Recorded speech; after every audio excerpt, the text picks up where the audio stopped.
அனைத்து சொந்தங்களுக்கும் வணக்கம். இன்னைக்கு நாம வந்திருக்க இடம் நாகவள்ளி அம்மன் கோயில்.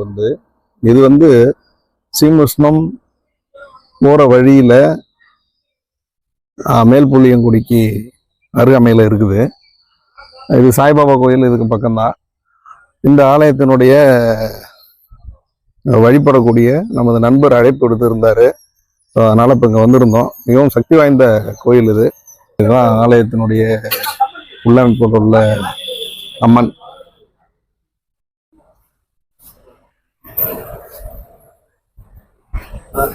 பரிமாறிட்டு இருக்கிறது நம்ம மணிகண்டன், நம்ம சிங்கம் சொல்லுவோம் எங்க ஆளு. சாப்பாடு வந்தது இங்க திரும்பி கூட பார்க்க முடியாமல.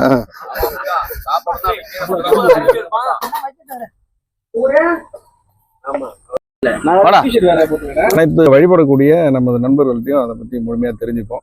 வணக்கம்ண்ணே. இந்த கோயிலினுடைய சிறப்பு கொஞ்சம் சொன்னீங்கன்னா நல்லா இருக்கும். இது பேசும் தெய்வம் நாகவள்ளி அம்மா. சரிண்ணா. ரொம்ப சிறப்பான தெய்வம். நான் 2018 ஆர்மி பென்ஷன் வந்தேன். சரிண்ணா. அதுக்கப்புறம் அந்த கோயிலுக்கு அப்பப்போ வருவோம் போவான், அப்பப்போ வேண்டுவான். சரி, எல்லாமே சிறப்பாக நடக்கும். வேண்டதெல்லாம் நடந்தது. இது வரைக்கும் நான் மேலும் மேலும் வாழ்ந்துட்டு தான் இருக்கேன். நல்லது. நம்ம குழந்தை வேண்டுவாங்க, அவங்க எல்லாம் குழந்தை பிறக்கும். சக்தி வாய்ந்த சாமி, நல்லா இருக்கும். இப்ப இந்த வருஷம் கூட நிறைய பேர் வேண்டியிருக்காங்க, நல்லா நடக்கும். எதிர்பார்ப்புலாம் ஒன்றும் கிடையாது இந்த கோயில்ல. கல்யாணம் இல்லாதவங்க எல்லாம் கல்யாணம் ஆகணும்னு வேணும்னா பொண்ணு கல்யாணம் ஆகிடும். நல்லா இருக்கும். உரைகள் சொன்னா அம்மா பேசும் தெய்வம் நாவலியமா தீர்த்து வைப்பாங்க எப்பயுமே. நல்லது. நல்லா சிறப்பான தெய்வம். எல்லாம் வழிபடுங்க.